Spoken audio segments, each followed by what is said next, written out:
শুরু হয় 96 সাল থেকে। আমি এক জায়গায় চাকরি করি, একটা কোম্পানিতে।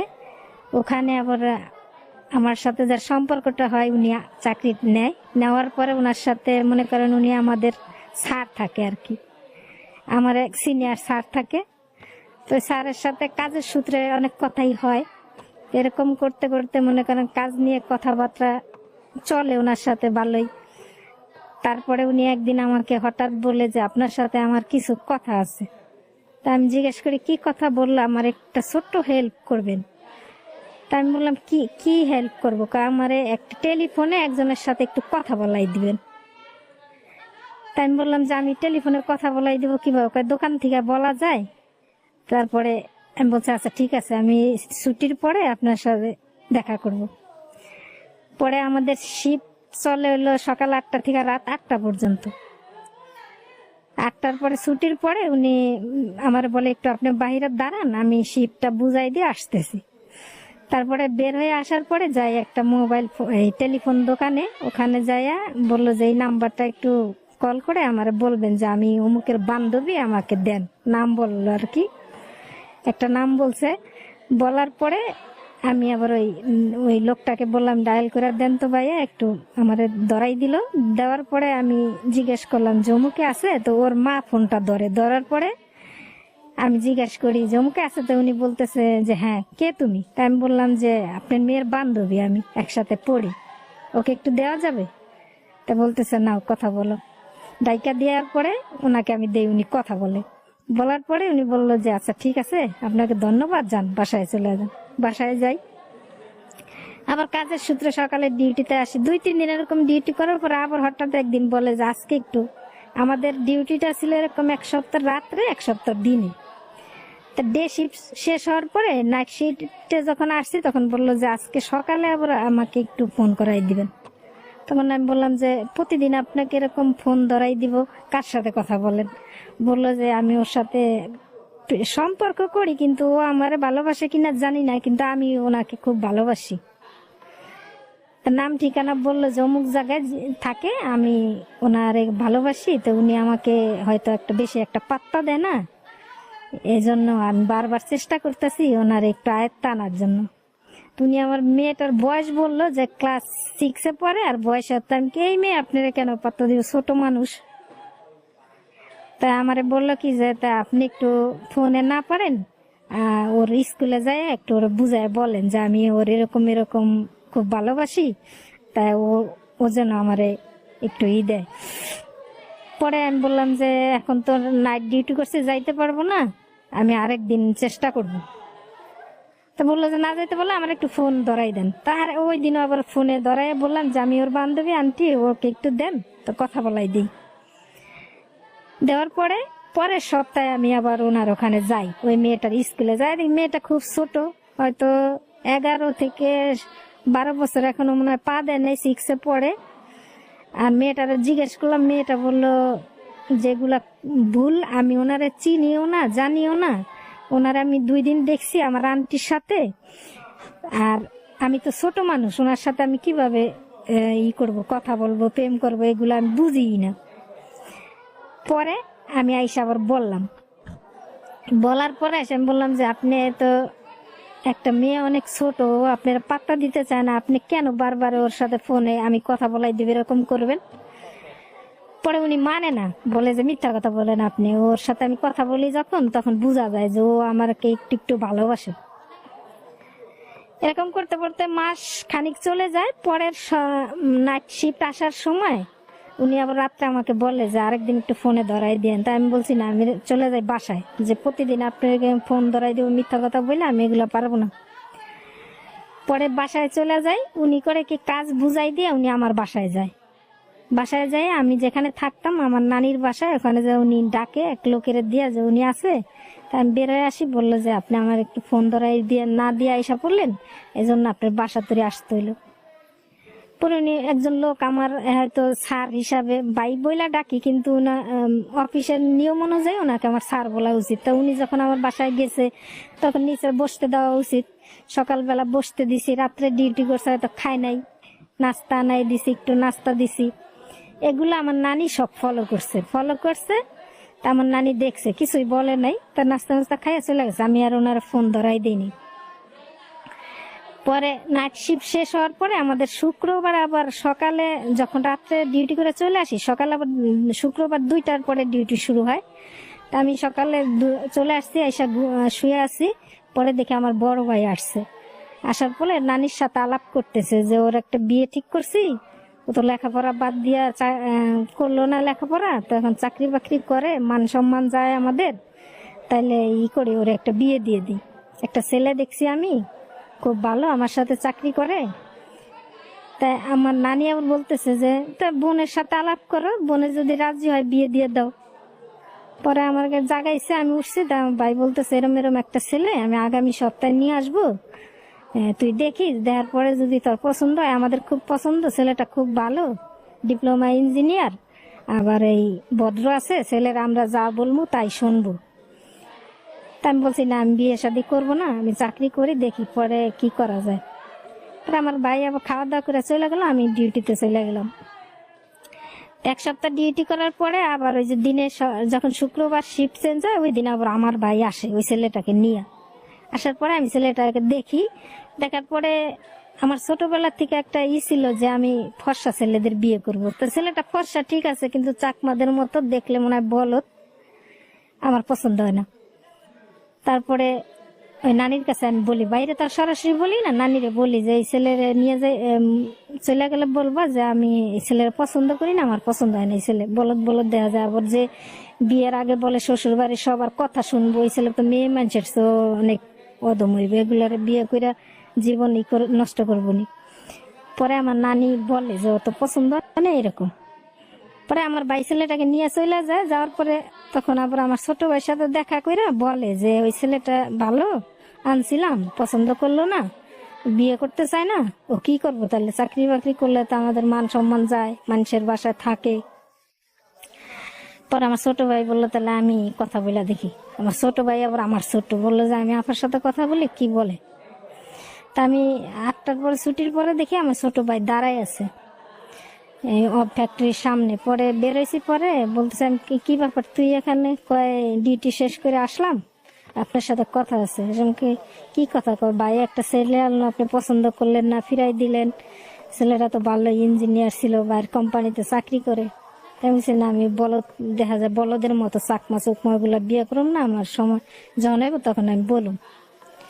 তারপর আমার সাথে আমার নানির বাসায় যায় ওই ভাই।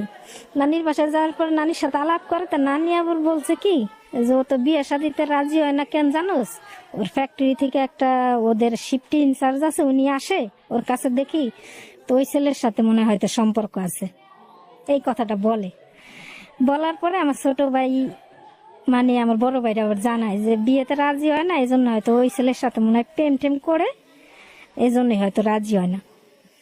তা আমার নানির কাছে আবার শুনছে ছেলেটার নাম কি, ওই নাম যাই না, ওই নাম নিয়ে উনি ওই ফ্যাক্টরিতে যায়, আমার 2 ভাই ফ্যাক্টরিতে যায়। পরের দিন ছুটির পরে যাওয়ার পরে তো আমি তো ডিউটিতে আসি ওদের ছুটির পরে আর কি, আমি তো ডিউটিতে রাত 8টা পর্যন্ত করবো, আর আমার ভাইদের ছুটি হয় 5টা বাজে।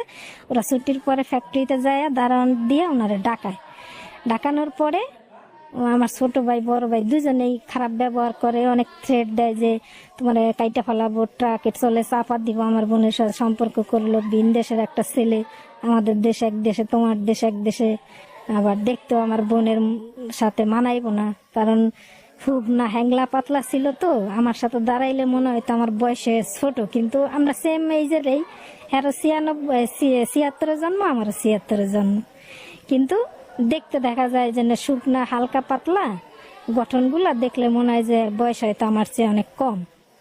তা আমার বাইরে অনেক কিছু বইলা যায়, তা বলার পরে উনি এই অফিসে ঢুকার পরে দেখি চোখ মুখ অনেক লাল, আর মনে করেন কান্না কান্না ভাব এরকম দেখায়, মুখটা কালো। তা আমরা তো কাজের দান্দায় থাকি, জিজ্ঞেস করি নাই। পরে ছুটির পরে 8টা বাজে যখন বের হয়েছি, তখন দারোয়ান বলতেছে যে আপা আপনার 2 ভাই আইসা এরকম ইনচার্জরে খুব বকাঝকা কইরা গেল, কি ব্যাপার, ওনারা বকলো কেন, আপনার সাথে কি খারাপ ব্যবহার করছে কাজ নিয়ে? আমি বলতেছি না তো, আমার সাথে খারাপ ব্যবহার করবো কেন, কাজ নিয়ে আমি কাজের কি জ্ঞান যাম, উনি আমার কাজ বুঝাই দেয়। আমার মেশিনে 6 জন লোক খাটে, সবার কাজ আমি দেখি, আমার প্রোডাকশন সবার চেয়ে বেশি, আমার সবাই ভালো জানে, তা কাজ নিয়ে কি হবে? বলতেছে না এরকম দেখলাম ইনচার্জরে বইকা গেল, কি ব্যাপার আপনার বাইরে আইসা? পরে আমি চলে গেছি, আমি আর জিজ্ঞেস করি নাই। পরের দিন আমি ফ্যাক্টরিতে এসে জিজ্ঞাসা করবো, এটা চিন্তা ভাবনা করছি। তাই আমি বাসায় যাই আবার নানিরে জিজ্ঞাসা করছি, নানি ভাই বড় ভাই আর ছোট ও আসছিল? পরে কয় হ্যাঁ। তা আমি কিরম এরকম ফ্যাক্টরিতে যাইয়া ইনচার্জরে বই খাইছে কি জন্য? কয় এরকম এরকম। আমি বলছি তুই মনে হয় ওর সাথে সম্পর্ক করো, সেজন্য বিয়ে করতে রাজি না। আমি এই জন্যই যায় 2 ভাই বই খাইছে। পরে ছুটির পরে আমি তো বাসায় চলে গেছি, উনি আবার শিফট বুঝাই দিয়া নাইট ডিউটিতে যে ডিউটি করবো ওনারা বুঝাই দিয়া 9টা বাজে আমাদের বাসায় গেছে। যাই আমার সাথে আর কথা বলে না, ওই নানি আর ওই নানা ছিল ওনাদের সাথে কথা বলছে। যাই বলতেছে যে নানা নানি একটা কথা নিয়ে আসছি, আমার নাম ধরে বলছে যে ও যদি রাজি থাকে তাইলে আমি ওকে বিয়ে করতে চাই, আপনারা আমার 2 জনের বিয়ে হেল্প করবেন। এই কথা বলছে। পরে নানি বলতেছে ওর তো ভাই আছে, গার্জিয়ান আছে, জিজ্ঞাসা করে দেখি কি বলে। পরে চলে গেছে। চলে যাওয়ার পরে আমার ছোট ভাই আবার এর পরের দিন আবার আমার সাথে দেখা করতে আসছে। আইসা বলতেছে যে আপনার যে বিয়ে ঠিক করছে ওই বিয়ে আপনি করবেন, এতে কোনো ওই নাই। আমি বলছি না আমি বিয়ে করব না। আর তোরা এরকম এরকম আমাদের অফিসে যাই ইনচার্জ এরকম করছ কেন?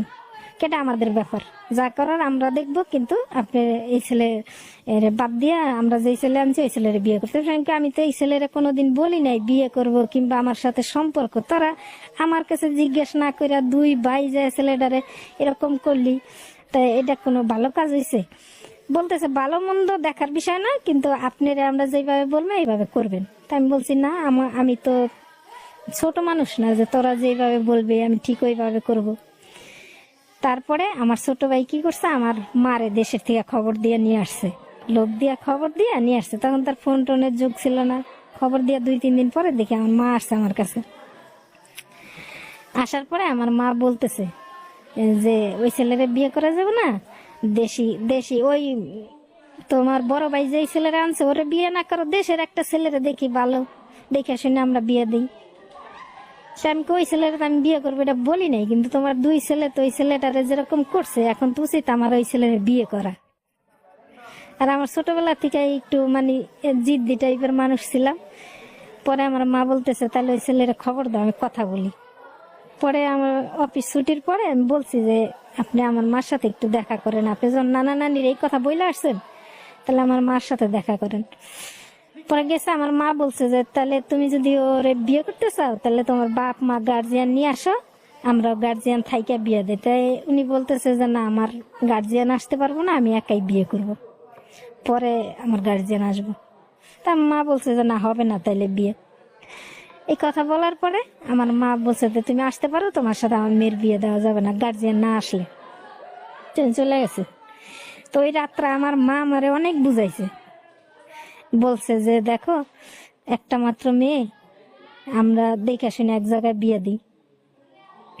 তা আমার মা বুঝানোর পরে আমি একই কথা বলছি যে মা যত কথাই বললো ওই ছেলেটারে অপমান করলো, আমার কাছে না জিজ্ঞাসা করে আমি ওই ছেলের এই বিয়ে করবো। তা আমি আবার ওনার ব্যাকগ্রাউন্ড সব আগের থেকে জানি। তা আমার মা বলতেছে যে তুমি তো আগের থেকে জানো যে ওনার ফ্যামিলি কেমন, গরিব, বিয়ে শাদী করলে যদি সমস্যা হয়, সংসারে অভাব থাকলে অনেক সমস্যা হয়। তা আমি বলছি না আমিও যখন চাকরি করি ওই সংসারে যখন স্বাচ্ছন্দ্য ফিরাইব তখন আমার ঠিকই হয়ে যাবো, কোনো গ্যাঞ্জাম হইব না।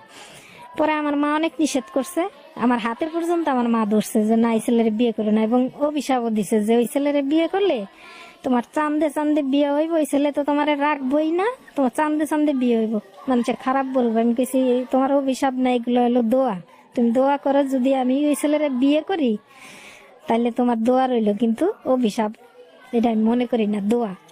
তা আমার মা চলে গেছে। যাওয়ার 1 সপ্তাহ পরে উনি আবার আমার ওই নানা নানির কাছে আসে যেখানে আমি থাকি। আসার পরে উনি বলে যে নানা আমাদের বিয়েটা করাই দিতে হইব। তা বলছে যে ও গার্জিয়ান রাজি না, আমি গার্জিয়ানে বিয়ে দিলে কেমন না আসে। আমি নানারা বলছি যে তোমরা দুইজন যদি গার্জিয়ানে বিয়েটা না দাও তাহলে আমরা একা একাই বিয়ে করব। পরে একা একা আমরা 2-3টা রেজিস্ট্রি অফিসে ঘোরার পরে গার্জিয়ান নিতে বলে। আবার ওই যে আগে যে বললাম যে ওনারা আমার দেখলে মনে হয় কি হয়তো ওনার বয়স কম, এরকম, তা বিয়েটা হয় না। পরে 2 দিন ঘোরার পরে নানা করে কি বড় মসজিদের কাজী হুজুর, উনি আবার কাজীও, ওনারে বাসায় না আমাদের বিয়েটা দেয়। সরা কাবিন দিয়ে বিয়েটা দেওয়ার পরে তা বলে যে তোমরা পরে কাবিন করে নিও। তা আমাদের চিন্তা ছিল আমরা যে দুজনে পরে কোর্ট কাবিন করে নিব, টাকা পয়সা হইলে চাকরি তো করি, বেতন টেতন পাইলে কোর্ট কাবিন করে নিব। তো বিয়ের পরে ওই নানির বাসায় আমরা 1-1.5 মাস এক মাস থাকি। পরে আমরা একটা বাসা নিই। বাসা নেওয়ার পরে উনি যখন আমরা বাসা নেই, ওনার তো শুধু ডিউটি পড়ে, আমার শিফটে পড়ে না এখন।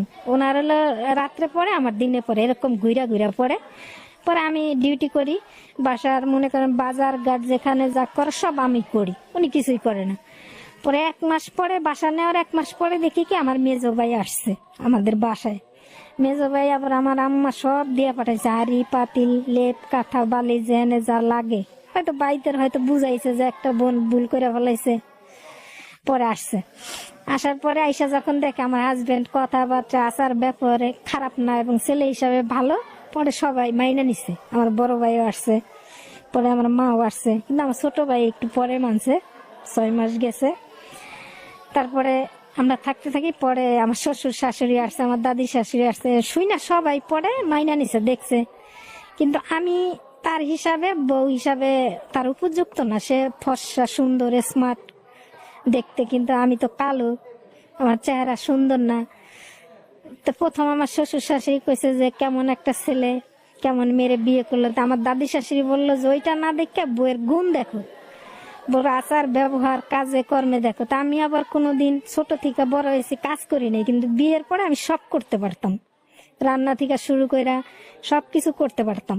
তা আমার দাদি শাশুড়ি আমার খুব পছন্দ হয়েছে, বলছে যে না বউ ডগ দিয়ে কি করো, সুন্দরটা তো বিষয় না, কিন্তু বউ গুণ আছে, কাজে কর্মে আচার ব্যবহার দেখো খুব ভালো। এরকম সবাই মাইনে নিছে।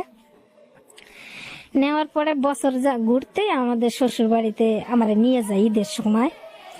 তো আমার এক ফুপা শাশুড়ি আছে, ওনার ফুপু, উনি আসে আমার নিতে, আর আমার শাশুড়ি আসে, আমার শ্বশুরের চাচতো বোন আর কি।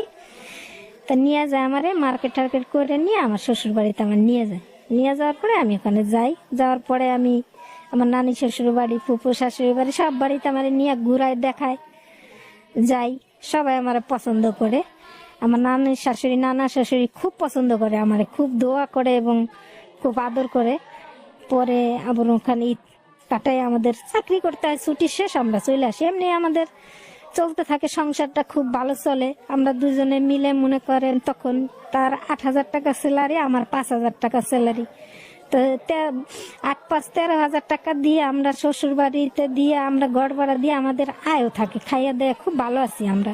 আমার বাপের বাড়ির থেকেও মনে করেন আমার বিয়েতে খরচ হয় না, রেখে আমার স্বামীরে আমারে দুজনরে গহনা দিছে, তারপরে কিছু টাকা পয়সা দিছে যে ফার্নিচার বানাও, ঘর বাসা বড় করে নাও, এরকম করে আমরা চলতে থাকি। এরকম করতে করতে আমার শ্বশুর বাড়িতে আমি, তাদের আর্থিক অবস্থা খুব খারাপ।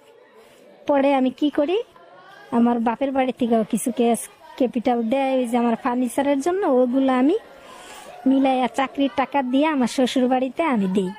দিয়া ওনাদের আর্থিক সুবিধার জন্য ওনাদের শ্যালো মেশিন কিনা দেই, গরু কিনা দেই এরি দান করার জন্য। তাই ওনারা ওগুলা করে। আমার এক কালু শ্বশুর আছে, উনি কইরা দেয়। করার পরে ভালোই গরু পালে, গরুতে দুধ হয়। আবার একটা পুকুর, মাছের পুকুর রাইখা দেয়, ওটা মাছ চাষ করে, তারপরে দান হয়। তা এখন আমরা অল্প হেল্প করলে আমার শ্বশুর বাড়িতে চলে, কারণ ঘরের দানের ভাত, তারপরে পুকুরে মাছ, গরুর দুধ, ওনাদের ভালোই চলে। আমার একটা দেবর লেখাপড়া করে, ওরা লেখাপড়া করাই, ননদটারও লেখাপড়া করাই। এরকম চলতে থাকে। চলতে চলতে 3 বছর পার হওয়ার পরে আমার মেয়েটা হয়, আমার প্রথম সন্তান মেয়ে। আমার 2 সন্তানের মধ্যে একটা ছেলে একটা মেয়ে, মাশাআল্লাহ আল্লাহ দিছে। ওদের মেয়েটার জন্ম হয় আর কি। জন্ম হওয়ার পরে আমি শ্বশুর বাড়িতে মেয়ের 6 মাস বয়স যখন, তখন শ্বশুর বাড়িতে যায়। আমার বাপের বাড়িতে আমার মেয়ের জন্ম হয়, তা আমার শ্বশুর যায়, আমার আবার ঢাকায় নিয়ে আসে। টাঙ্গাইলের বিখ্যাত মিষ্টি নিয়ে যায়, অনেক মিষ্টি নিয়ে যায় আমাদের বাড়িতে, তো সবাই খুশি হয়। পরে আবার ঢাকায় আসি, আসার পরে 6 মাস পরে আমার শ্বশুর বাড়িতে আমার মেয়ের নিয়ে আমি যাই, সবাই খুশি। এরকম করে চলাফেরা থাকতে থাকতে আমার মেয়ের বয়স যখন 1.5 বছর, তখন আমার ননদের আমি বিয়ে দিই। তাই ওই দেশের একটা নিয়ম, যৌতুক দিয়ে বিয়ে দিতে হয়। তা আমি যৌতুকের কথা শুনে না বিরোধিতা করি। তো ওই বিরোধিতা করাতে আমি একটু আমার শ্বশুর শাশুড়ির কাছে কালার হই যে উনি মেয়েরে বিয়ে দিব যৌতুক দিয়ে, উনি নিষেধ করে কেন, ওনার কি সমস্যা। তাই আমি বলতেছি লেখাপড়া করুক, একটা মেয়ের যৌতুক দিয়ে বিয়ে দিয়া মানে তো অনেক যৌতুক দেওয়া তো নিষেধ, তারপরে আপনারা যৌতুক দিয়ে বিয়ে দিবেন যদি সুখ না হয়। এই কথা বলার পরে শ্বশুর শাশুড়ি একটু মনোমালিন্য হয়, তারপরে আবার ঠিক হয়ে যায়। হওয়ার পরে আমার ননদের বিয়ে হয়ে যায়। বিয়ের পরে আমার ননদরাই মেন হিটলারিটা শুরু করে, মানে শ্বশুর শাশুড়ি বুঝায় যে তোমার বউ, আমার ভাই ইনকাম করে। তখন আমি তো চাকরি করি না, মেয়ে হওয়ার আগ থেকেই। তখন উনি আমার ননদে আর কি পরামর্শ দেয় আমার শ্বশুর শাশুড়িরে যে তোমার ছেলে ইনকাম করে, বউয়ের কথায় তোমরা শুনো, বউর কথায় চলতে হইব কেন। তা আমার শাশুড়ি আবার খুব ভালো মানুষ, নরম, তো বলে যে বউ সব শুনতে হইব না, বউ বড় ছেলে বড় বউ, আর বউ তো এমন খারাপ কিছু বলে না। তাহলে আমাদের সংসারে যত আর্থিক অনটন আইনা দিল তো উনিই, আর্থিক সুবিধা ভালো দান করে দিল, তারপরে গরু করে দিল, পুকুর করে দিল, ওনার উচিলাই তো হয়েছে। আমার দাদি শাশুড়ি আবার বলছে কি যে বলো যে লক্ষ্মী আইছে তোমাদের সংসারে, তোমরা তো পাতিলের তলায় কালি পড়তো না, এখন তো এই বউ আইসা তোমাদের দুধে ভাতে খাওয়াইতেছে, তাহলে মনে করো যে তোমাদের লক্ষ্মী আইছে। তা আমার দাদির শাশুড়ি আবার ওই বছরে মারা যায়। পরে ওই আমার ননদেই হিটলারি শুরু করে সংসারটায়, মানে পরামর্শ দেয় আমার শাশুড়ি। এরকম করতে চলতে থাকে। তা আমাদের শ্বশুর শাশুড়ির সাথে মনোমালিন্য হয়, কিন্তু সম্পর্কটা ভালোই থাকে। তা আমার স্বামী আবার একটু এরকম মানুষ যে মনে করেন যে যা বলবো ওইটাই, কিন্তু প্রতিবাদ করে না কোনো দিন। যদি কেউ তার সাথে খারাপ ব্যবহার করে সেটারও প্রতিবাদ করবো না, তার ওয়াইফের খারাপ কথা বললে সেটাও বলবো না, কিন্তু মা বাবার সম্বন্ধে খারাপ কথা বললে সে প্রতিবাদ করে না। এরকম একটা মেয়ে, এই পুরুষ। পরে আমার মেয়ে হওয়ার 1 বছর পরে উনি কি করে চাকরি বাদ দেয়, চাকরি বাদ দিয়ে বলে কি আমার ছোট ভাইরে বলে যেরকম চাকরি আমি ছাইরা দিতে চাই, তুমি কিছু টাকা দাও আর আমি কিছু টাকা দেই, আর 2 জন পার্টনার আছে, আমরা একসাথে ব্যবসা শুরু করি। আমি যখন কাজ জানি তাহলে পরের চাকরি করে অল্প বেতন কেন পাবো, 15,000 টাকা বেতন পাই, তার চেয়ে আমি ফ্যাক্টরি দেই, তুমিও শেয়ার হও, আর 2 জন পার্টনার আমি জোগাড় করছি, এই কথা বলে। তা আমার ছোট ভাই বলে যে আমার মেজো ভাই আছে, মা আছে, বড় ভাই আছে, ওনাদের সাথে আমি কথা বলি, দেখি আমি তো বিদেশ যাব, তো বিদেশে যাওয়ার জন্য তো যেই টাকাগুলো আছে আর কিছু টাকা আমি জোগাড় করে আসি এরকম। পরে এই বুদ্ধি দেওয়ার পরে আমার সাথে কথা বলে আমার হাজবেন্ড। তখন আমি বলি কি যে তোমার তো টাকা নাই, তুমি তাহলে কিভাবে শেয়ার হইবা। কয় দেখি কাকা আছে, খালারা আছে, এদের থেকে কিছু নেই, আর তুমি কিছু টাকা আনো, তুমি কিছু টাকা নেও তোমার মার থেকে, যদি পারো। এটা আমার প্রেশার দেয় না, কিন্তু বলে যদি পারো নেও। তখন আমি বলি যে এটা তো আমার প্রেশার দেওয়া না, কিন্তু এখন আমার ভাইরা যদি শেয়ার হয় তাহলে তো ওই টাকাটা ওরাই জোগাড় করবে, আমারও তো কিছু দিতে পারবো না। পরে তারপর আমি আমার মার সাথে আলাপ করি আর আমার বড় ভাইয়ের সাথে আলাপ করি। তখন আমার মা বলে যে যাক, যখন জামাই তোর এই কথা বলছে, বিয়েতে তো আমরা খরচপাতি দেই নাই, কিংবা কোনো ফার্নিচার দেই নাই, খরচ হয় নাই, কাউরে খাওয়াই নাই, তো 1,03,000 টাকা আমি জোগাড় করে দিই। তার মা বলছে যে আমার জমি আছে, ওই জমি বিক্রি করে তোমার আমি টাকা দিই। তো দেওয়ার পরে বলার পরে উনি টাকাটা দেয়। তো এই টাকা নিয়ে আর আমার চাচা শ্বশুরে দেয়, খালা শাশুড়ি দেয়, দিয়ে আর কিছু মিলায় হয়তো 5 লাখ টাকার মতো উনি শেয়ার হয়, আর আমার ভাইরা হইলো 8 লাখ টাকা শেয়ার হয়। পরে শেয়ারে আর 2 জন পার্টনার নিয়ে আর 2টা মেশিন কিনে 30-35 লাখ টাকা দিয়ে 2টা সেকেন্ড হ্যান্ড মেশিন কিনে ব্যবসা শুরু করে প্রথম ভালোই ব্যবসা হয়, চলে। তা আমার ভাইরা বছর 2 না যাইতেই বলে যে আমাদের পার্টনারের লাভটা বুঝাই দাও, ওই 2 বছর কাছে টাকা পয়সা দাও না, আমাদের কিছু বুঝাই দাও টাকা পয়সা। তো উনি বলে কি যে না, মেশিন আরেকটা কিনতে হইব, ফ্যাক্টরি বাড়াইলে অনেক বড় বড় অর্ডার পাওয়া যায়, এই 2টা মেশিন থাকলে অর্ডার করা যায় না, বাইরে করাইতে হয়, তারও পরে নেন। তা আমার মেজো ভাই ওনার সাথে রাগারাগি করে যে তুমি টাকা নিলা, 2 বছর হয়ে গেল, ব্যবসার টাকা পয়সা দেয় না আমাদের, কিভাবে করতে হয়, জমি জমা বিক্রি করছি, লাগাই আনছি, ওইগুলো না ছাড়াইলে আমরা চাষ করতে পারবো না। তা রাগারাগি করে। তা আমার সাথে বলে আমার মেজো ভাই যে ভালো বলে বুঝাইয়া বলি যে আমাদের টাকা, লাভের টাকা কিছু দিতে, নাইলে কিন্তু আর আমি মারো। তা বলি, আসে কয়, হাসে, কয় কি দি, মানে সময় হইলে আরো পার্টনাররা আছে না, এত তাড়াহুড়া কেন? পরে আমার মেজো ভাই জিজ্ঞেস করে বলছো, আমি বলছি। পরে উনি আসে, পরে আবার মেজো ভাই বলে যে টাকা দিবা কবে বলো, কথা বলে না। এসে কয় দি, মানে যখন সময় আইব তখন বুঝাই দিম আপনার কিছু টাকা। পরে আমার মেজো ভাই রাগারাগি করে উনি শুয়ে থাকে আমাদের বেডরুমে। আমার মেজো ভাই করে কি, ঘরের থেকে তালা নিয়ে ওনার তালা মেরে দেয়, কয় বেরোইতে দিম না, ওরা ফ্যাক্টরি তো যাইতে দিম না, ও ঘরেই থাক, ফ্যাক্টরি আমরা বুঝে নিব। পরে আমার মা আবার থাকে বাসায়, ঘন্টাখানিক পরে আমার মেজো ভাই চলে যায় ফ্যাক্টরিতে। পরে আমার মা তালা খুইলা দেয়, দেওয়ার পরে উনি রেডি হয়ে আবার ফ্যাক্টরিতে যায়, আসে। তা তেমন একটা কিছু বলে না। তারপর রাত্রে আসার পরে আমি জিজ্ঞেস করি যে তোমার তো লজ্জা শরম বলতে কিছু নাই, তোমার এরকম তালাবন্দি করে দিল, আমি তো লজ্জা বাসায় আসতাম না, যে আমার একজনের ঘরে তালাবন্দি করে রাখলো। কয় কিসের লজ্জা, আর কাজ হে করছে, আমার কাজ আমি করি। তো এটা নিয়ে কোনো সম্পর্ক খারাপ হয় নাই, মনে করেন এমনি ভালোই চলতেছে। চলার পরে বছর 2 আবার চলে গেল ফ্যাক্টরি দেওয়ার, 3 বছর হয়ে গেল। তখন আবার আমি কনসিভ করে আমার ছেলেটা পেটে আসে। পরে তখন আবার শুরু হয় আমার ভাইদের সাথে দ্বন্দ্ব, ওই টাকা পয়সা নিয়ে, এমনকি হাতাহাতিও হয়ে যায়। আমার মেজো ভাই যায় তারা মারতে, পরে আরো 2-1 ফিরায় ফ্যাক্টরিতে যারা ছিল।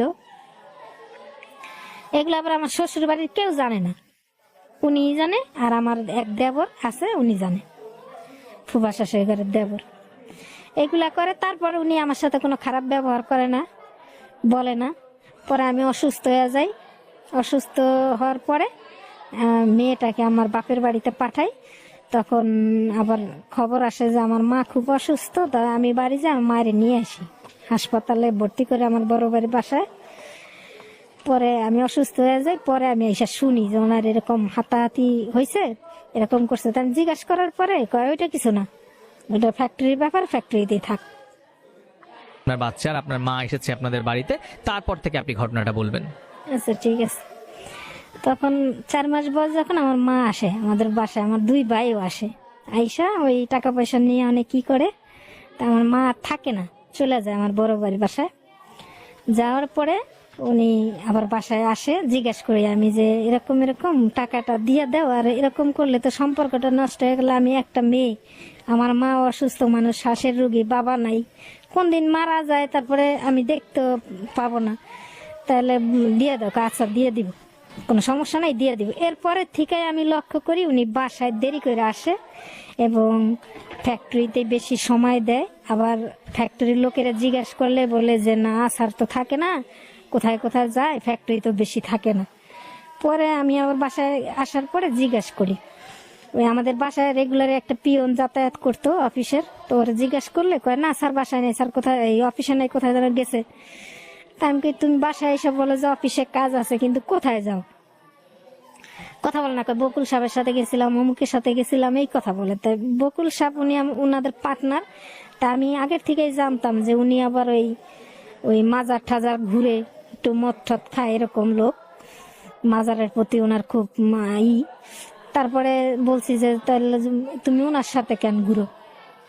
কয় আমার পার্টনার, যেখানে আমার প্রয়োজন যাইতে হয় ওনার সাথে আমি গেলে তোমার সমস্যা কি? তাই আমি কি, উনি তো লোক ভালো না। কয় লোক হিসাবে ভালো, কিন্তু ওর একটু নেশা আছে, মাজারে মাজারে ঘুরে। তাই আমি কি, মাজারটা তো ভালো না। কয় এটা আমি দেখবো, তুমি এগুলো নিয়ে পেনা পেরে না তো, এগুলো এটা বলতো।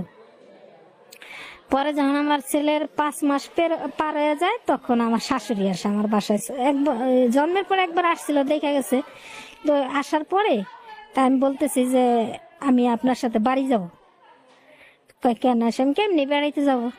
পরে আমার শাশুড়ি আমারে নিয়ে যায়, আমার শ্বশুর বাড়িতে যাই, আমার মেয়েরে নিয়ে যায়। তা আমার শাশুড়ি নিয়ে যাওয়ার পরে উনি যায় আবার আমারে নিয়ে আসে, 1 সপ্তাহ পরে যায় নিয়ে আসে। থাকার পরে দামকে কি আমার একটা কাজের লোক দিয়ে আমার ছেলেটারে তো কুলে নেওয়ার কেউ নেই, আমার বাড়ির থেকে কেউ আসতে পারে না, মেয়েটাও ছোট, তা আমার সংসারে তো কষ্ট হয় আমার। তা আমার নন্দে ওইটা বলে কি যে কাজের লোকের কি দরকার, ভাবি বাড়িতেই চলে আসেন, বাবু তো ছোট, বাড়ি থাকেন, ঘর দুয়ারও ঠিক হইব না, বাড়ি আসলে আবার পরে যখন আমার মেয়ের কথা বলে যে ওরা স্কুলে ভর্তি করেন তখন ঢাকা চলে যায়। তা আমি আসলাম, উনি যায় নিয়ে আসার পরে আমি ওনার সাথে এসে আলাপ করলাম যে লোক ঠোক পাই না, তাইলে আমি বাড়িতেই চলে যাই, ঘর দুয়ারও ঠিক করে যায়, বাড়িতে 6 মাস 1 বছর থাকি, ছেলেটাও জ্বর হয়ে যাক, আর আমরা তো ভাড়া থাকি অনেক টাকা দিয়ে, 10-12 হাজার টাকা ফ্ল্যাট ভাড়া দিতে হয়। তাইলে এক কাজ করি, আমরা ঢাকায় একটু জমি রাখি, আমি বাড়িতে 2 বছর থাকি আসি, ঢাকায় একটু জমি রাখি, জমি রাখি আমরা টিন শেড করে থাকলে তো আমাদের বাড়ি ভাড়াটা দেওয়া লাগলো না।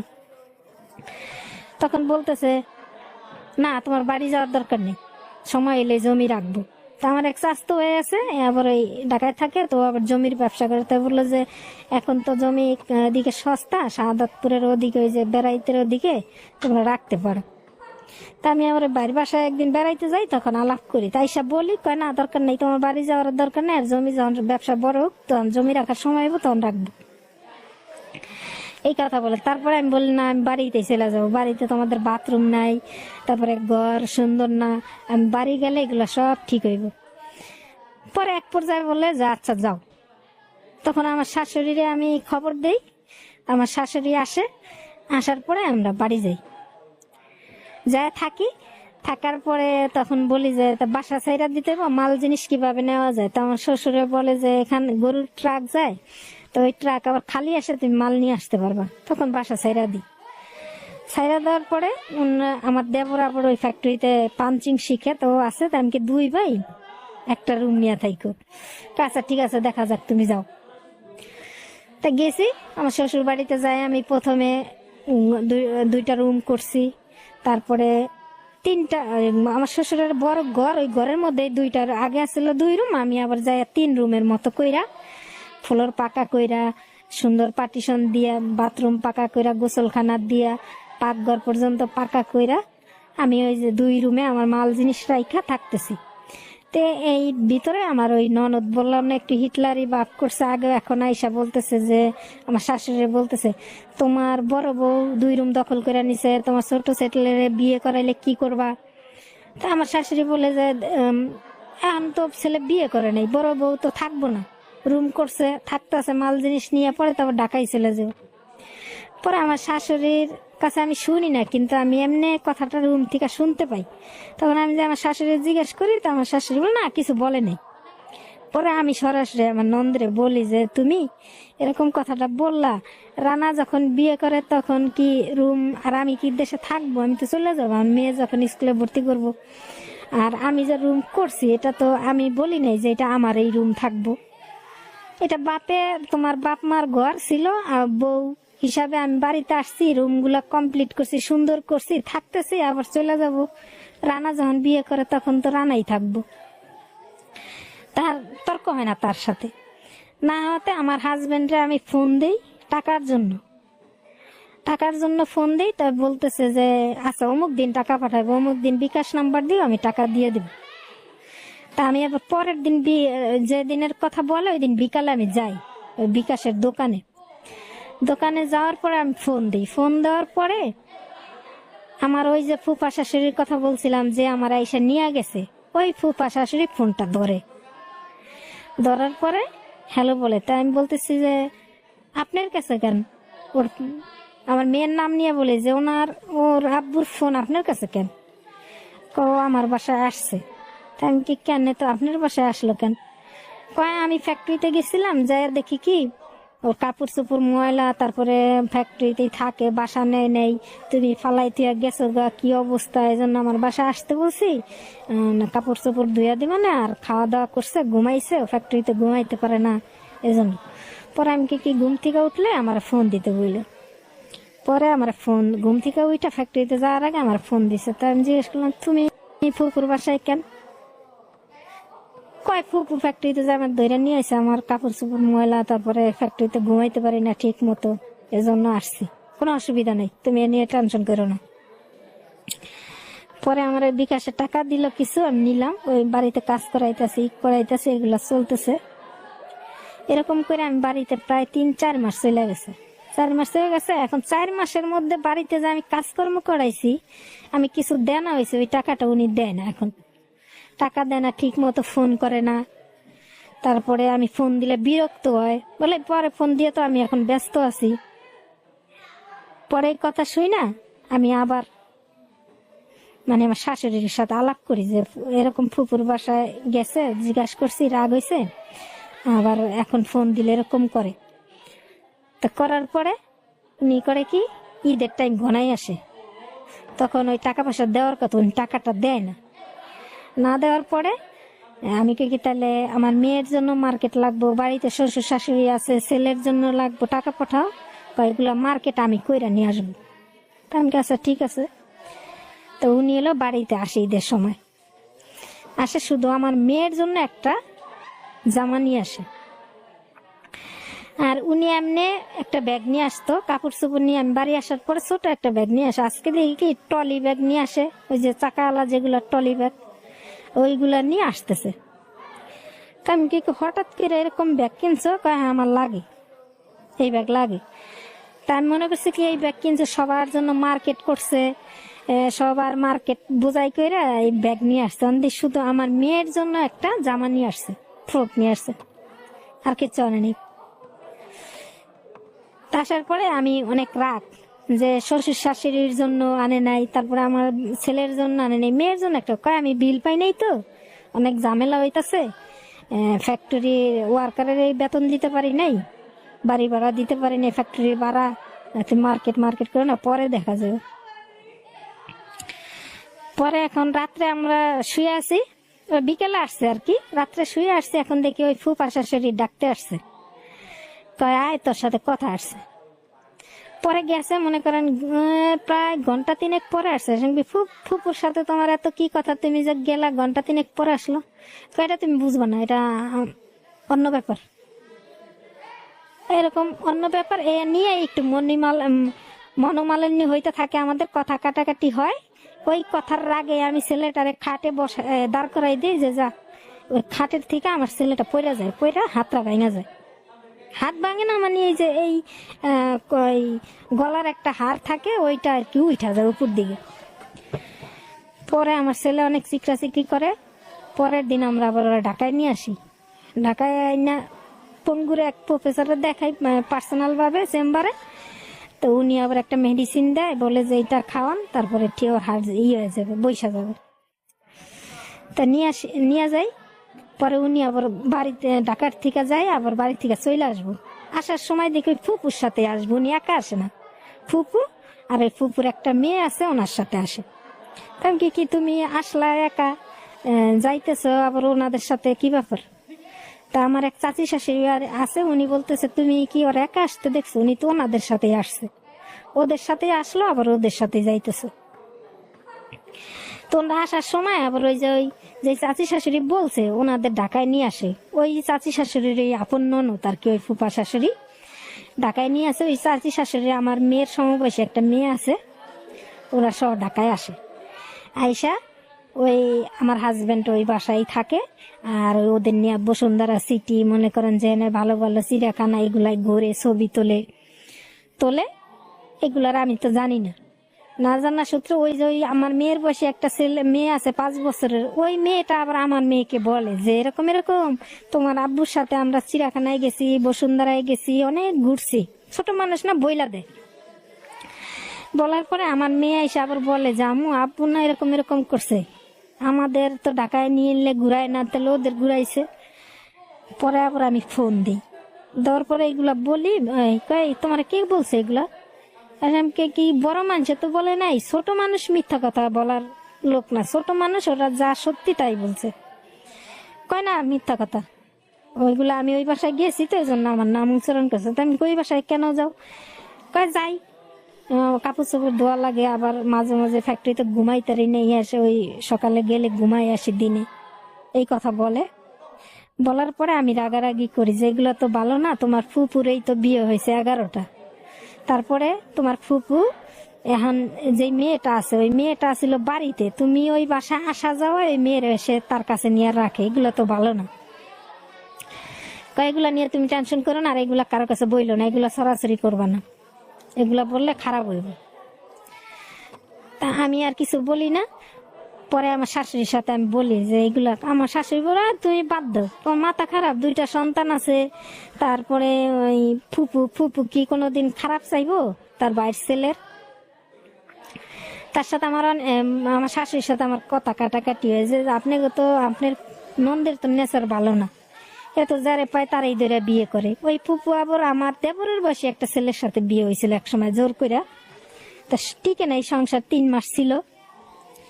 আমি কি আমার আপনার ননদে তো খুব খারাপ, যারে একটু ভালো দেখবো তার সাথে, যার পয়সা পাতি আছে তারাই বিয়ে করবো, ছেলে মানবো না, কেউ ভাই মানবো না, তারাই সাথে বিয়ে বসে।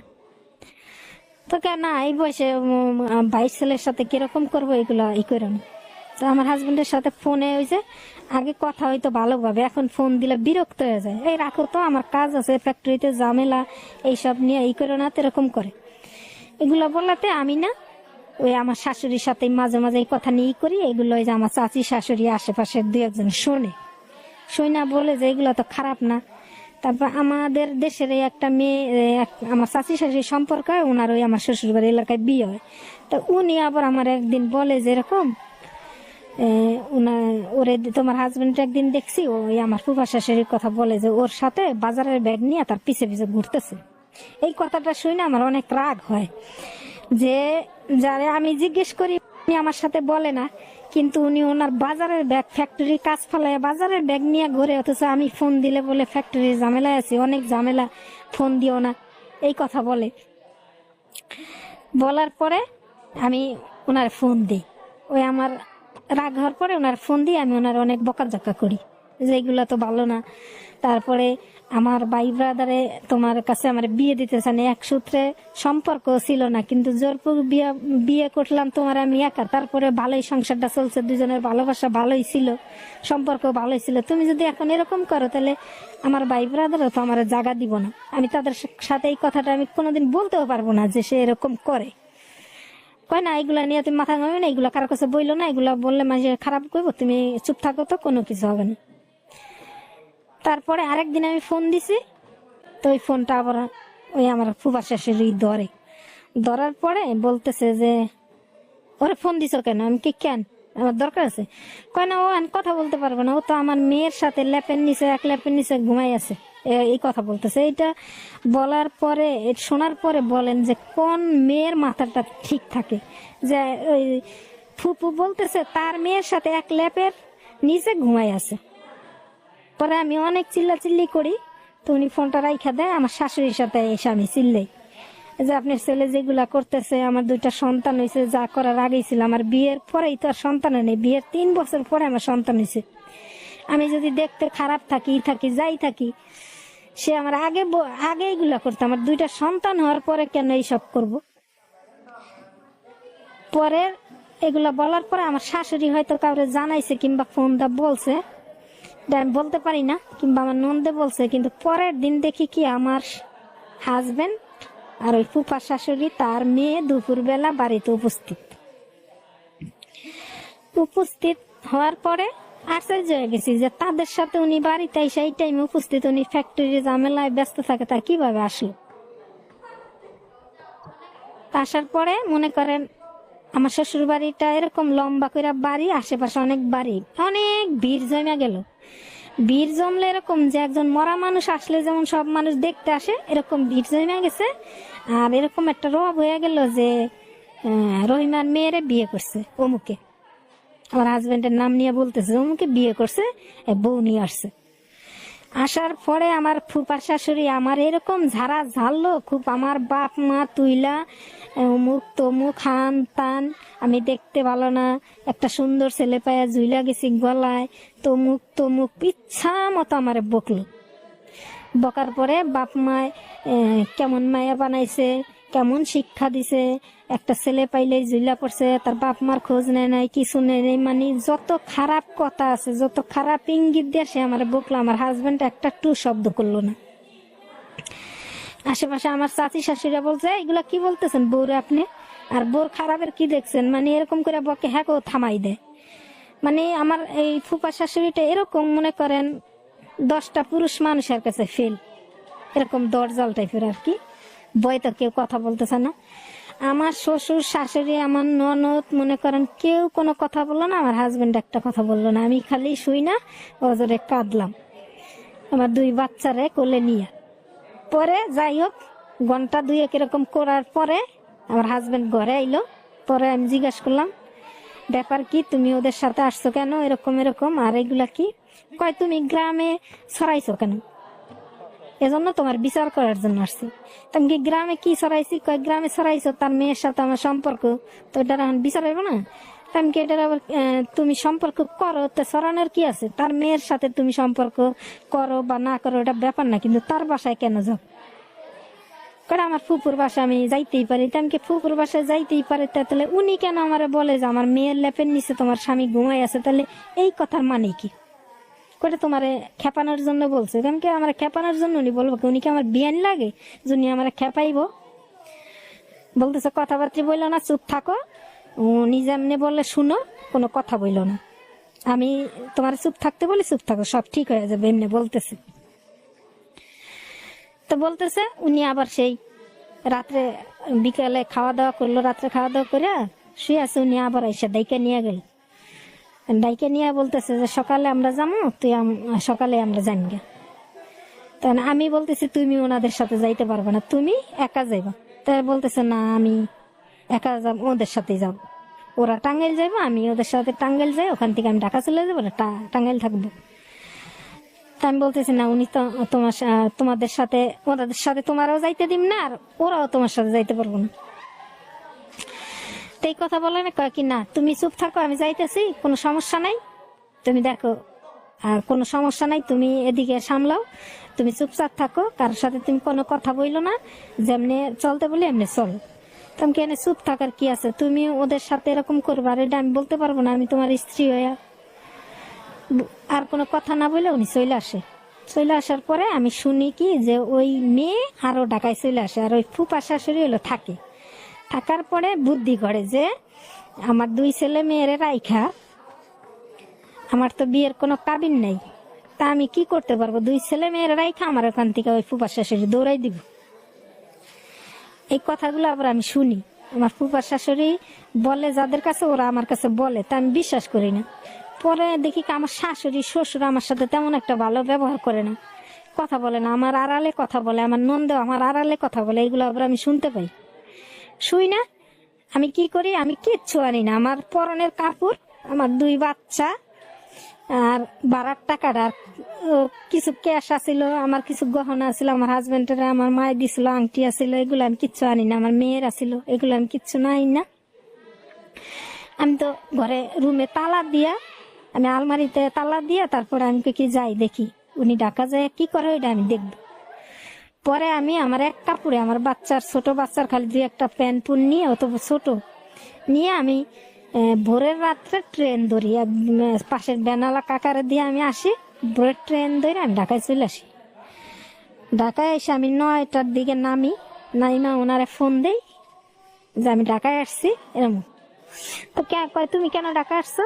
আমাকে আমার দরকার আছে। পরে আমার বড় বাইরে ফোন দেই যে ভাই এরকম এরকম, ও নাকি ওই ফুপা শাশুড়ির কথা বলি যে ওর মেয়েরে বিয়ে করছে, দেশ বইরা ছাড়াই গেছে, আমি আসছি ঢাকা, আপনি ফ্যাক্টরিতে আসেন। তো বড় ভাই বলতেছে যে আমারও ফ্যাক্টরিতে কিছু কাজ আছে, আমি আমার ফ্যাক্টরির কাজ ছাইরা তারপরে আমি ওখানে আসবো। পরে আমি ওই ফ্যাক্টরিতে যাই, জিজ্ঞাসা করি তুমি কেন ঢাকায় আসছো, তো অমুক তমুক অনেক কথা বইলা আমার ফ্যাক্টরি থেকে নিয়ে যায় ওনার এক পার্টনারের বাসায়, এখানে তুমি বসো, দেখি কি করা যায়। তা আমি আমার মেজো ভাইরে বলি, ফোন দেই, আর আমার বড় ভাই আসে, বলতেছে আসতেছে। তা উনি বললে আমার ফ্যাক্টরিতে বসে, ওখানে বসে রেখে ফ্যাক্টরিতে চলে যায়, আর আসে না। তারপর আমি বাচ্চাদের রাইখা ফ্যাক্টরিতে যাই। যাইয়া জিজ্ঞাসা করি যে এই কথাটা সত্য কিনা, তাই বলো, আর কোনো কথা আমার শোনার দরকার না। যে তুমি কি ওনার মেয়েরে বিয়ে করছো? কয় না। তা বিয়ে না করলে এই কথাটা ছড়াইলো কেন? কয় তুমি ছড়াইছো, তোমার জন্য এরকম হয়েছে। তাই আমি কি ছড়াইছি? উনিই তো ছড়াইছে। এই কথা বললে আমার বলে যাও তো তুমি, তোমারে আমি চিনি না। এই কথা বলছে পরে উনি বাহিরে চলে আসছে। বাহিরে আসতে পরে আমি যাই ওনারে ধরছি যে তুমি আমারে চিনো না, এটা কেমন কথা? ওনারা আমি টাইনা ফ্যাক্টরিতে নিয়ে যাই। আবার টাইনা ফ্যাক্টরিতে নিয়ে যাই, তো উনি নাকি অপমান বোধ করে। ফ্যাক্টরি ওয়ার্কাররা দেখছে, তো ওনার দুই পার্টনার আছে, এদের জানায়। আর আমার ভাই আসছে, বড় ভাই আসছে, আর মেজো ভাই আসে। তখন বলে যে আমি আপনার বোন আমার এরকম অপমান করছে, ফ্যাক্টরি বাইরে আমার ঝড় টাইনা টুইনা নিয়ে আসে ফ্যাক্টরিতে, এগুলা কি করছে। পরে আমার বড় ভাই বললে যাক আমার বোনের অন্যায় হয়ে গেছে, তোমার কাছে মাপ চাক। উনি আমারে ওখানে বললো যে যাক ওনার কাছে মাপ চাক। তাই আমি মাপ চাইলাম যে আমার ভুল হয়ে গেছে। এরা বইলা আমার বড় ভাই বললো যে তুই আমার বাসায় চলে যাস। আমি কিছু না, এর সাথে বোঝাপড়া করে আমি টাঙ্গাইল চলে যাব। তা বলতেছে না, টাঙ্গাইল যাওয়া যাবে না এখন। নিয়ে আমার ওই পার্টনারের বাসা আবার বসাই রাখলো। টাঙ্গাইল যাওয়া যাবে না কেন? কয় আমি টাঙ্গাইল যখন যাইতে বলবো তখন যাবো, এখন যাওয়া যাবে না। পরে আমার বাড়ির বাসায় আমি চলে গেলাম। বাড়ির বাসায় গেছি, ওনারা ফোন দেই, ফোন ধরে না। উনিও বাড়ির বাসায় যাওয়ার কথা যায় না, কথা বলে না, এরকম করতেছে। পরে একদিন শুনি কি যে উনি মিটিং বসাইছে ওই পার্টনারের বাসায়, আমার নিয়ে কি করব এই জন্য মিটিং বসাইছে। মিটিং বসাইছে, ওখানে আসছি। আসার পরে আইসা দেখি কি ওই ফুপা শাশুড়ি, তার ভাই, আমার শ্বশুর, আরো অনেক লোকজন আসছে ওখানে। আমাদের যারা পার্টনার ছিল এরা আসছে। আসার পরে ওখানে ডিসিশন হয় কি যে আমি ওই শ্বশুর বাড়িতে এক শর্তে যাইতে পারি, ওই ফুপা শাশুড়ির আন্ডারে থাকতে হইব। ওই ফুপা শাশুড়ি আমারে ভরণ পোষণ করবো, ফুপা শাশুড়ি আমার যেখানে যা লাগে দেখবো, কিন্তু আমি আমার হাজবেন্ডের সাথে কোনো দাবি দাওয়া করতে পারবো না। আমার টাকা পয়সা যেখানে যা লাগে ফুপা শাশুড়ি দেখবো, আমার হাজবেন্ডের কাছে আমি চাইতেও পারবো না, তার সাথে আমি কোনো ইয়েও করতে পারবো না। তখন আমার বাইরা বলতেছে যে যাও শ্বশুর বাড়ি চলে যাস। আমি কি না, আমি কেন সতীনের মার দায়িত্ব আমি যাবো? আমার কি আগে বিয়ে হয়েছে না তার মেয়ের আগে বিয়ে হয়েছে যে আমি তার মেয়ের দেখে বিয়ে করছি? এখন আমি ওই সতীনের মার দায়িত্ব নিয়ে আমার শ্বশুর বাড়ি থাকতে হইব? কিন্তু আমার শ্বশুর আছে, আমার হাজবেন্ড আছে, কেউ আমার তখন বলে না যে তুমি ওনাদের দায়িত্ব কেন যাইবা, তুমি আমাদের দায়িত্বে চলো, কিংবা তোমারও কারো দায়িত্ব লাগবে কেন, তোমার হাজবেন্ড তোমার ভরণ পোষণ করবে, তুমি ওখানে থাকবা, কেউ বলে না। পরে আমি যাইনি। পরে না যাই আমি কিছু, আমি সতীনের মার দায়িত্ব যাব না, কারণ আমি সতীন দেখা তো বিয়ে বসি নেই। এই কথা বলার পরে কথা কাটাকাটি হওয়ার পরে তার বলতেছে তাহলে না গেলে যা ইচ্ছা তাই কর, আমি তোমাদের চিনিও না, তোমাদের সাথে আমার কোনো সম্পর্কও নাই। এই কথা বলার পরে মনে করেন আমি তো অনেক কষ্ট লাগলো যে কিভাবে দুইটা সন্তান সে বলে তোমাদের চিনি না। কিন্তু আমার মেয়েটা তখন খুব জোরে চিল্লায় আব্বু আব্বু কইরা, সে ধরে না। না ধরা সত্ত্বে আমি আমার ভাইয়ের বাসায়, আমার ভাই নিয়ে যায়, ওখানে যাই। যাওয়ার পরে আমার খুব কষ্ট লাগে দুই সন্তানের মুখের দিকে তাকাইয়া, যে কিভাবে বললো যে তোমাদের আমি চিনি না, তোমরা আমার সন্তান না, আর আমি বিয়ে করিনি। পরে অনেক কান্নাকাটি করি আমি। পরে নিজেই বুঝ দেই যে যাক দুই সন্তানের জন্য তো আমার বাঁচতে হইব, দেখি কি করা যায়। পরে এক লয়ারের সাথে আমি আলাপ করি, তো উনি বলে কি যে তোমাদের বিয়ের যখন রেজিস্ট্রি কাবিন নাই, এমনি সরাদা বিয়ে হয়েছে, তাহলে তোমাদের একটা প্রমাণ লাগবে যে তোমরা বিয়ে করছো। তাহলে আমি কি প্রমাণটা কিভাবে জোগাড় করা যায়, আপনি আমার বুদ্ধি দেন। উনি বলতেছে প্রমাণটা এক হিসেবে জোগাড় করতে পারো, তুমি যে এলাকায় তোমার এই হাজবেন্ড ব্যবসা করে ওই এলাকায় তুমি কমিশনারের কার্যালয়ে যায় একটা মিটিং ডাকো। যখন তোমার বলছে চিনি না, তখন এই দুই বাচ্চারা তো তার ভরণ পোষণ করতে হবে, ওইভাবে একটা মিটিং ডাকাও। মিটিং ডাকাইলে দেখবা ওখানে তোমার কিছু মানে লিখিত পরিত হইব, তখন তুমি ওই কাগজ দিয়া কিছু করতে পারবে।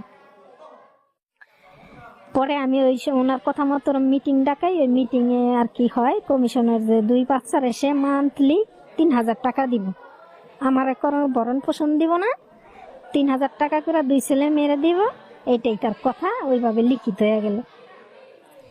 লিখিত হওয়ার পরে ওই 3,000 টাকা আমার দিয়ে দিল আর কাগজ দিয়ে দিল যে এই যে লিখিত হলো মান্থলি তুমি 3,000 টাকা করে নিয়ে যাবে। সেও যদি না দেয় কমিশনার বললো যে আমার কাছ থেকে নিয়ে যাবে। তখন আমার ভাই ব্রাদার তো আমার উপরে খুব রাগ যে এভাবে বিয়ে হইলো, তারপরে এখন যদি এরকম হয় মানুষে কি বলবো, মান সম্মান নষ্ট হয়ে যাইব। পরে আমার বড় ভাইয়ের বাসায় আমি থাকতেছি, পরে আমি ওইভাবে এই লয়ারের সাথে আবার দেখাইলাম কাগজটার, বললাম যে এরকম এরকম। তুমি বললো যে এই কাগজ নিয়ে তুমি এক মামলা করতে পারো। তো মামলা করলে তো অনেক যায় ঝামেলা, টাকা পয়সার ব্যাপার। উনি যখন আমারে বইলা দিচ্ছে ডাইরেক্ট আমার চিনে না, কারণ আমারে না চিনে 2 বাচ্চা চিনানোর জন্য তো আমার এই পত্র বাইচাই নিতে হইব। পরে আমি ওই যেভাবে যেভাবে দৌড়ান লাগে কারো কাছে, মনে করেন বড় বড় লোকজন ধইরা কি কইরা 2 থানার লোক নিয়ে ওনার আমি অ্যারেস্ট করে মামলাটা করি। করার পরে ওনারে রিমান্ডে আনে। রিমান্ডে আনলে আমার মা টাকা দিয়ে রিমান্ড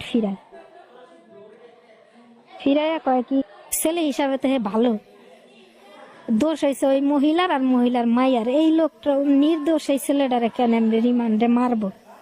আমার মা টাকা দিয়া তার রিমান্ডারে ফিরাই দেয়। তারপরে কোর্টে মামলাটা ওনারা হাজিরায় কোর্টে তোলে, আমিও যাই। তখন উনি বলে যে হ্যাঁ আমি চিনি না, আমি বিয়ে করি নাই, আমি আনম্যারিড। তখন এইগুলা বইলা আরেকটা ডেট ফালাই দেয়। ডেট ফালানোর পরে আমার এদিকে আমার মা খুব অসুস্থ হয়ে যায়, শ্বাসের রুগী। ওনারা হাসপাতালে ভর্তি করি, আমি আর মামলার কাছে যাই না। না যাওয়ার সত্ত্বেও উনি 20 দিন পরে জামিনে চলে আসে। জামিনে চলে আসার পরে আমার ভাই ব্রাদার আমার বাড়িতে তাদের বাসা থেকে বের করে দেয়, 2 ছেলে মেয়ে নিয়ে। বলে যে কি মামলা করলি, মান সম্মান খুয়ালি, কোর্ট কাছারি করলি, কিন্তু আসামি জামিন পেল কিভাবে? আমার থাকারও জায়গা নাই, 2 সন্তান নিয়ে আমার মা হচ্ছে কান্নাকাটি করে। পরে আমি কি করবো, তাই আমি বলছি যে আমার একটু সময় দেন, দেখি মামলাটা আমি কি করতে পারি। পরে অনেক লোকের কাছেই দৌড়াইলাম। অসহায় থাকলে মনে করেন যেখানেই যাই সবাই দর না ধরলে দূর দূর করে, কত কথা শোনায়। তারপরেও কিছু ভালো মানুষ আছে।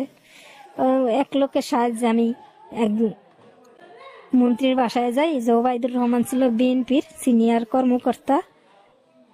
উনার আল্লাহ ভালো করুক, বেস্তে নসিব করুক। উনি আমারে মানে অনেকদিন যাতায়াতের পরে ওনার দেখা পাই, পরে উনি আমার চার্জশিটটা করাই দেয় ফোন দিয়া বিনা টাকায়। থানায় গেলে বলে 20,000 টাকা দেন, চার্জশিট কইরা দিই। পরে উনি আমার চার্জশিটটা করাই দেওয়ার পরে ওনারে আবার হাজিরায় গেল, ওনার আটকাই দেয়। 2 ছেলে মেয়েরা দেখা জজে বলে তোর ছেলে মেয়ে না, দেখ তোর পুরা ডুপ্লিকেট, কিভাবে অস্বীকার করা যায় 2 সন্তান রে? আর আল্লাহ অনেক কষ্ট, ছেলের জন্য অনেক দোয়া করে, অনেকে ছেলে দেয় না মেয়ে দেয়। তোরে তো আল্লাহ ভালো বুঝে একটা ছেলে দিছে, একটা মেয়ে দিছে, এর চেয়ে সুখী সংসার আর কি হইতে পারে? পরে ওনার আটকাই দেওয়ার পরে উনি জেলে চলে যায়। জেলে যাওয়ার পরে আমার মেয়েটা অসুস্থ হয়ে যায় বাবার জন্য। আমার মেয়ে কথা বলে না, খায় না, ঘুমায় না। সবাই জিজ্ঞেস করলে মাথা উঁচা নিচা করে, শুধু যদি জিজ্ঞাসা করে খাবার খাবি, মাথা নিচা করে, না খাইলে এরকম না করে যে আমি খাবো না। পরে দিয়ে আস্তে আস্তে মেয়েটা শুকায়ও যায়, কথা বলে না, ঘুমায় না ঠিক মতো, বাথরুমে যায় কান্না করে। পরে উপায় নেই, কি করব। পরে আমার মেজো ভাইরে বললাম যে আমার টাকা পয়সা তো দিবেন না, তা আমার বাপ তো নাই, বাপের কইলে কিছু সম্পত্তি তো পামু, ওই জমিটা রাইখে আমার কিছু টাকা দেন। তখন উনি আমারে ওই জমিটা নিয়ে নেওয়ার যায় 20,000 টাকা দেয়। দিলে আমি মেয়েটারে চিকিৎসা করাই, মানে ডাক্তারের কাছে নেই। ওই যে এমআর খান স্যার মারা গেছে, উনি তো নাই, ওনার কাছে আমি 2 মাস পরে সিরিয়াল পাই। সিরিয়াল পরে নেওয়ার পরে ওই ডাক্তারে বলে যে ঘটনাটা আপনি খুইলা বলার পরে বলে যে আপনাদের ভাগ্য ভালো, মেয়েটা কলজা ফাইটা মারা যায় নাই কষ্টে। সে বাবা যে তারা বলছে চিনি নাই, কষ্টে সে মনে করেন ভিতরে ভিতরে শেষ হইতেছে। পরে বললো যে কোথায় আর বাবা? আমি বললাম যে এখন তো জেলে। বললো যে আপনি জেলখানায় নিয়ে যান, তো ওর ক্রিয়াটা কি হয় এটা আমি জানতেছি। পরে ছেলেটা আমার কুলে, মেয়েটা হাতে ধরিয়া এরকম জেলখানায় দৌড়াদৌড়ি করি। তাই যখন দেখা পায় ওর বাবার, খুব হাসে, বাবার সাথে কথা বলে। বাবার হাত ছাড়তে চায় না, তখন বলে আব্বু তুমি কবে আসবা, তোমার ছাড়া ভালো লাগে না। তখন আবার ওই ডাক্তারের কাছে এসে আমি বলি, বলার পরে বললো যে আপনি কি স্যাক্রিফাইস করতে পারবেন না এই সন্তানের জন্য, আপনি প্রথম সন্তান, ওই লোকেরা বের করেন। আপনি বের করলে মেয়ের কাছে আসা যাওয়া করলে আমি কিছু, সে তো আসবো না, সে এক কথাই বলে চিনে না। আর মামলা করছে যখন, মামলার মাধ্যমে নিষ্পত্তি হইতে বলে, এমনি এসে বের হবে না। পরে তারপরে আমি জেলখানায় যাই, ওরা প্রতি সপ্তাহে আমার মেয়েরে নিয়ে দেখাইতে যাইতে হয়। দেখাই, ও খুব খুশি হয়, হাসে, কথা বলে। পরে আমি জিজ্ঞাসা করি যে তুমি কি করবা, তাই বললে যে আমার ছাড়াও, তারপরে বের করো, তারপরে কি করবো আমি বলবো। সে আমি কিছু না, তোমার আমি ছাড়াম এক শর্তে, ওই মেয়েরে তুমি 10 লাখ টাকা কাবিন দা, কোর্ট কাবিন করছো, আমার 10 লাখ টাকার দরকার নেই, আমার তো বিয়ের কাবিন নেই, তো আমার 5 লাখ টাকা কাবিন দাও, তাহলে আমি তোমার বের করি। স্বীকার হয় না, বের হয়ে নেই, দেখা যাক। এরম করতে করতে এক পর্যায়ে সে বের হয়, বের করি মানে আমি মামলার ধারে কাছে আর যাই না। আমার খুব কষ্ট লাগে, মেয়ের কথাটা মনে উঠলে যে ও খুব কষ্ট পায়, এই জন্য আমি মামলার কাছে আর যাই না। পরে 1 বছর পরে উনি বের হয়। বের হওয়ার পরে উনি আমারে 2-3 মাস পরে ফোন দেয়। ফোন দেওয়ার পরে জিজ্ঞেস করে আমার ছেলে মেয়ে কিরকম আছে। পরে আমি বলি যে এই অবস্থা ছেলে মেয়ের, মেয়ে তো এরকম। পরে উনি আমার উত্তরা নর্থ টাওয়ারে বলে যে ছেলে মেয়ে নিয়ে আইসো। পরে আমি যাই, ছেলে মেয়ে নিয়ে যাই ওনার কাছে। যাওয়ার পরে উনি বলে যে এখান থেকে আমি ছেলে মেয়েরে মাসলি 2-3 হাজার টাকা করে খরচ দিব, আমার ছেলে মেয়েরে বাড়িতেই থাকো আর ঢাকা শহর যেখানেই থাকো, এই ছেলে মেয়েরা আমি 2,000 করে 3,000 করে খরচ দিব। তা আমি চিন্তা করলাম যে নাই মারছে কানাম অনেক ভালো, সে যদি একটু সাপোর্ট দেয় আর আমি একটা কিছু করি, মামলা তো আছেই, তাইলে আমার ছেলে মেয়ে দুইটা হয়তো মানুষ হইব, কিন্তু বাবারে বাহিরে থাকলে বাবাকে ডাকতে দিতে পারবো, অনেকদিন পরে হইলে দেখতে তো পারবো। কিন্তু আমার ভাই ব্রাদার আমি মামলা করা তো অনেক রাগ, যে মামলা করা যাবে না, যদি একটা কিছু করতে হয় আমরা করবো, ওরে হয়তো রক্তটা দিব, চোখ উঠাই দিব, কয় মার্ডার, চোখ উঠাইলে জেল ফাঁস হয় না, মার্ডার না করলেই তো এইসব কামাই করে জানি না খাইতে পারে আর ওই বোর চেহারা না দেখতে পারে। কিন্তু আমি তো চিন্তা করলাম এটা যে 2টা সন্তান, বাবা হারা হইবা, 9 বছর যার সাথে সংসার করছি, এই লোকেরা আমার সামনে চোখ উঠাই দিব। আর লোক হিসাবেও তো খারাপ ছিল না আমার সাথে, আমারে বিয়ার 9 বছরে মনে হয় একটা লঙ্গে টোকাও দেয়নি। একদিন শুধু মেয়ের জন্য মাথা বাড়ায় একটু দিছে, থাপড় দিছে, মেয়ের খাবারের জন্য জোর করছি, মেয়ে বমি করে দিছে এজন্য। কিন্তু আমার কোনোদিন মারেও নাই, আমার খাবারেও কষ্ট দেয় নাই। আমার সংসার ছিল আমার হাতে, আমি বাজার ঘাট যেখানে যা সবই আমিই করতাম, টাকাই না দিত আমি করতাম। কিন্তু ওই লোকেরা আমার সামনে আমার বাইরে চোখ উঠাই দিব, রক্কাইটা দিবে, এটা তো আমি সহ্য করতে পারবো না, জন্য আমি ওই মামলা করছি। কিন্তু ভাই ব্রাদার আমার উপর খুব রাগ, আমার ভাই ব্রাদার কেউ মামলার ধারে পারে কেউ যায়নি। না যাওয়াতে মামলা আমি ওই তৈরি বাদ দিলাম যে যাক থাক। এরকম করে 6 মাস 1 বছর ওই 3,000, পরে বাড়লো 5,000, এরকম করে 6,000, মানে 2-3 মাস 6 মাস পর পর এরকম বাড়তে থাকলো। আমিও চেষ্টা করলাম নিজে কিছু করার জন্য, নিজে কিছু করতেছি আর 2টা ছেলে মেয়ের মানুষ করার জন্য চেষ্টা করতেছি। আর আমার মা, সে তো অসুস্থ মানুষ, শ্বাসের রোগী, হে আমারে মাথায় হাত দিয়া কসম কাটাইতো, হয়তো জীবনে আর কোনোদিন কারো কাছে এই মাথা বিক্রি করবি না, এই 2টা সন্তান বুকে ধরে রাখবি। আর আমার এই মামলার থেকে যখন বের হয়ে গেল, তখন আমার ভাইরা বললো কি 2 সন্তান দিয়ে দে, যার সন্তান ওর কাছে দিয়ে দে, তোরা আবার বিয়ে দিব। তা আমি এক কথা বললাম যে না, আমার সন্তান দেন, আমি বুকের থেকে ছাড়বো না, এতে যদি আমার ভিক্ষা করেও খাইতে হয় তাও খাবো, কিন্তু আমি 2 ছেলে মেয়ের আমার বুকের থেকে আমি ছাড়বো না। কারণ ওর বাবা ওদের বলছে যে চিনে না, কিন্তু আমি যদি বলি যে তোদের বাপের কাছে দিয়া দেই, আমি আরেকটা বিয়ে করি, ওরা তখন কইব কি যে আমার বাপ নাই, খারাপ ছিল, মা কিভাবে এরকম করলো। এই চিন্তা ভাবনা করে আমি ভাইদের বললাম যে না, আপনারা যদি আমার না খাওয়ান, আমি নিজে কর্ম করে বাঁচবো। আর আমার মা যতদিন আসিল ততদিন আমার ভাইরা মোটামুটি আমার কিছু সাপোর্ট দিত। এরকম করতে করতে চলতে থাকলো। চলতে চলতে এক পর্যায়ে মনে করেন আমি এরকম হয়ে গেছি পাগলের মতো, আমি খালি খাবার খাই কিন্তু আমার কোনো নাই, দিকপাস নেই। মামলা নিয়ে, তারপরে এই সন্তান নিয়ে টেনশনে আমার মা বলে কি তুই খাবার কিভাবে খাস, 1 মাস আমি ঘুমাইতে পারিনি। কিভাবে খাস, খাবার তোর পেটে যায় কিভাবে, স্বামী হারা হইয়া সংসার হারাই। আমি বললাম কি মা দেখো, আমি যত কিছুই হারাই না কেন কিন্তু আমার সন্তান 2টার আমি হারাইতে পারবো না। আমি ওদের জন্য, বাঁচার জন্য খাবার খাই, ওদের জন্য আমি বাইসা থাকতে চাই। তখন আমার মা আমারে হাত ধরে বললো যে এই শক্তিটা জানি তোর সব সময় থাকে। পরে এরকম করে আমার মা মারা গেল। যখন আমার মা মারা গেল তখন আবার আমি ঢাকা চলে আসলাম 2 সন্তান নিয়ে। ঢাকা আসার পরে আমি ওই যে একটা হাউসে চাকরি নিলাম তা অনেক ধর্না ধরতে ধরতে যার কাছেই যাই একটা চাকরির জন্য সবাই বাজে অফার করে, খারাপ কথা বলে। তারপরে মনে করেন বলে যে তোমার চাকরি দিব কিসের বিনিময়, তুমি চাকরি করতে আসছো, আমরা তোমার চাকরি নিয়ে দিব, কি দিবা আমাদের, এরকম অফার করে, খারাপ কথা বলে। তারপরেও মনে করেন নিজের পেটের দায় না থাকুক, 2টা সন্তানের বাঁচানোর জন্য অনেক দাঁড়ে দাঁড়ে ঘুরছি। তারপরে তো আল্লাহর দুনিয়ায় সব মানুষ তো আর খারাপ না, কিছু ভালো মানুষ আছে।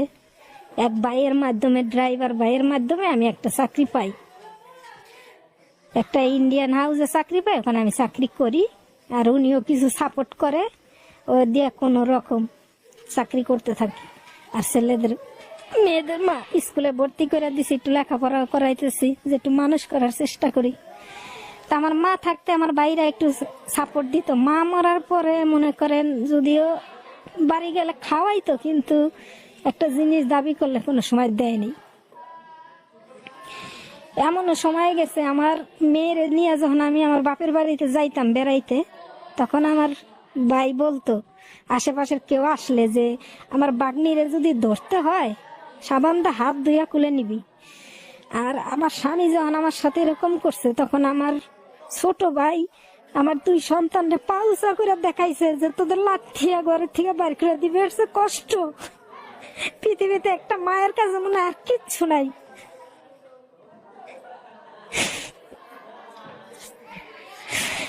তারপরও আমি প্রতিবাদ করি নাই যে যাক, ওর বাপের জন্য যেন ওদের এত দুঃখ কষ্ট সহ্য করতে হয়েছে, করুক, একদিন একদিন আল্লাহ ওদের মানুষ করবোই। আমি যদি ওদের পিছনে পরিশ্রম করি তাইলে ওরা মানুষ হবেই ইনশাল্লাহ। আজকে আমার মেয়ে ঢাকা ভার্সিটির স্টুডেন্ট, আমার এই ত্যাগ স্বীকার করার জন্য।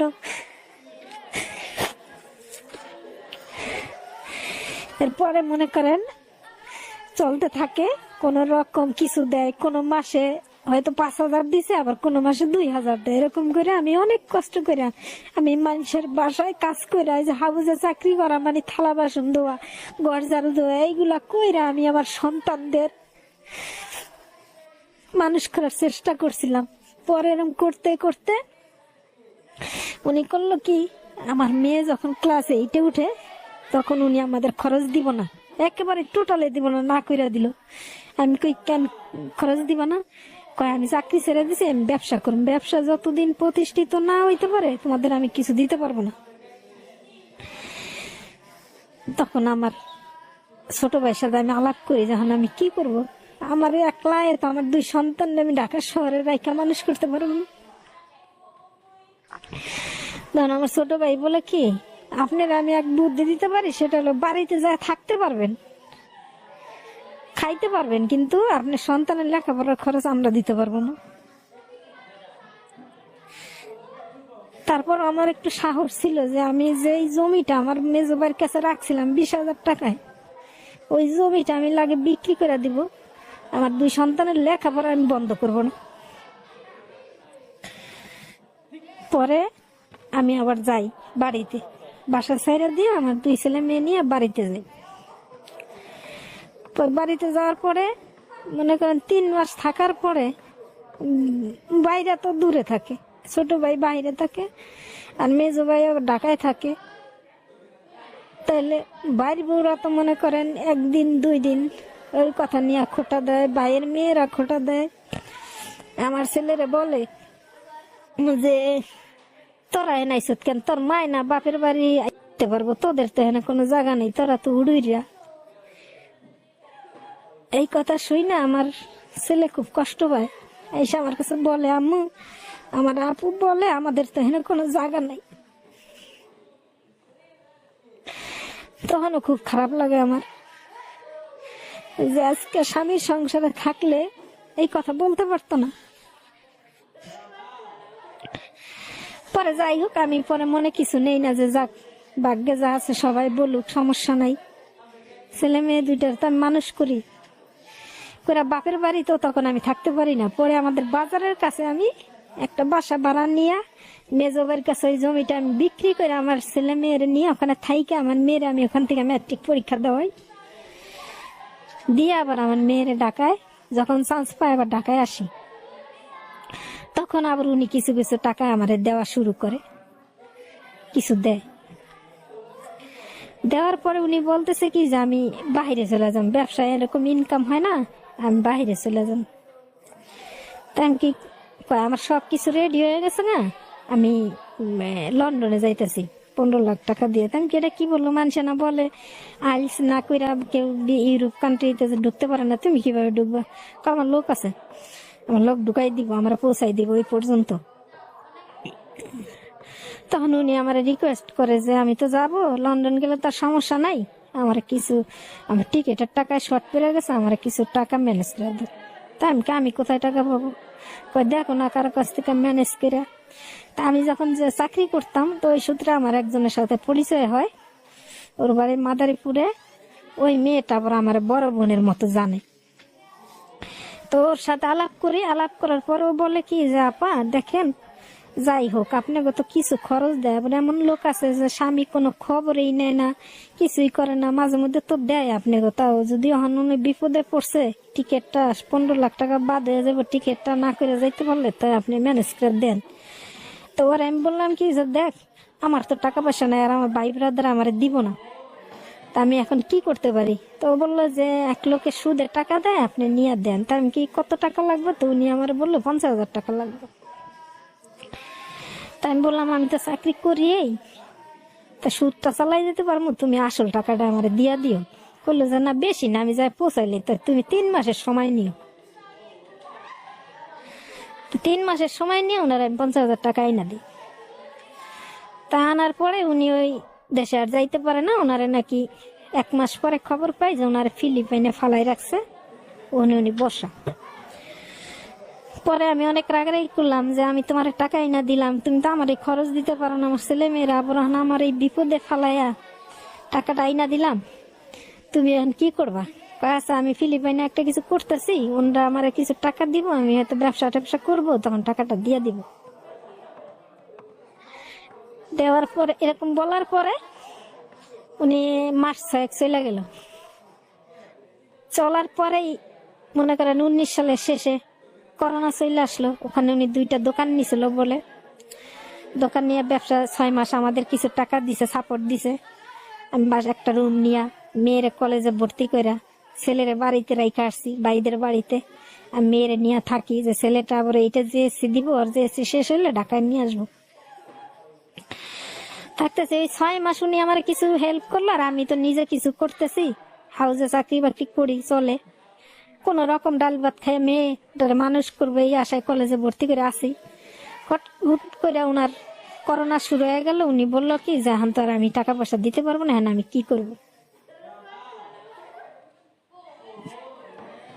আর উনি যে আমাদের টাকা পয়সা দিত, মনে করেন ওইটা ওনার ওই ছোট ওয়াইফরে উনি জানাইতো না, আর আমরাও কোনোদিন কারো কাছে বলিও নাই। উনি আমাদের নিষেধ করছিল যেন বলিনি।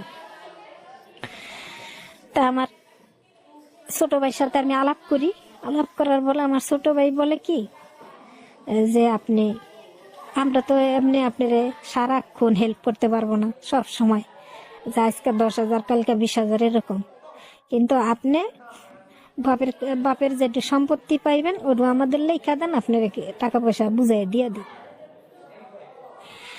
পরে আমার 2 ছেলে মেয়েরে নিয়ে বাসা ভাড়া খাওয়া, পরে আমার ছেলেরও যে শেষ হয়ে গেল, ওরে ঢাকায় নিয়ে আসলাম 19-এর শেষে। তিনজন মানুষের খাওয়া দাওয়া ঘর ভাড়া কিভাবে চলবো আমি আমার নিজেরই দিয়া। পরে আমি বললাম যে তাহলে তুই আমার কিছু কিছু টাকা দে, আমি তোরে লাস্টে টাকা দেওয়া এলে লেখা দিম। ও আমারে টাকা দেওয়া শুরু করলো।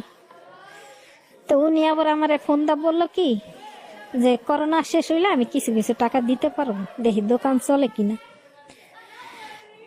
মেয়ে মাঝে মাঝে ফোন দেয়, কথা বলে, তখন বলে দিব দিব, কিন্তু করোনার 3 বছরে উনি আমার 3 টাকাও দেয়নি। না দেওয়া নে উনি 21 সালে শুনি কি উনি দেশে চলে আসছে। আমি তো আমার বাড়ি থেকে কিছু কিছু আই না, কোন রকম ডাল ভাত এমনও মাস যায় যে আমার ছেলে মেয়েরা ডিম মাছ খাওয়াইতে পারি না, ডাল ভাত ভর্তা দিয়া কোন রকম বাসা ভাড়া দিয়া জীবনযাপন করে চলতেছে 3 জন মানুষ করোনা।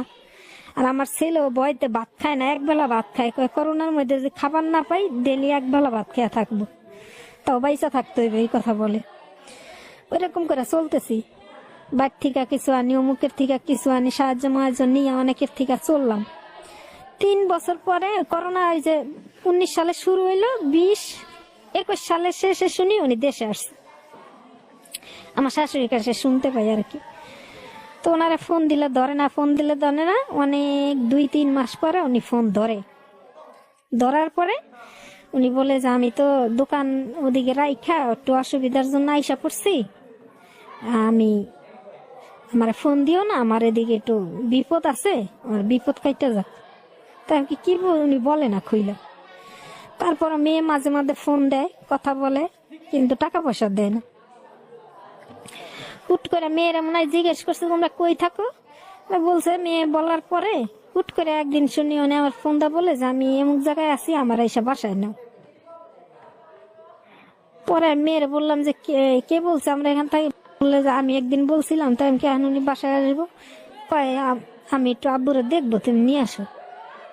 তো ছেলে আবার নিষেধ করে যে আনার দরকার নেই, বাসায় এসে উঠবো, পরে আবার যাইবো না, তো আমরাই খাইতে পারি না, তারাই কই জায়গা দিব।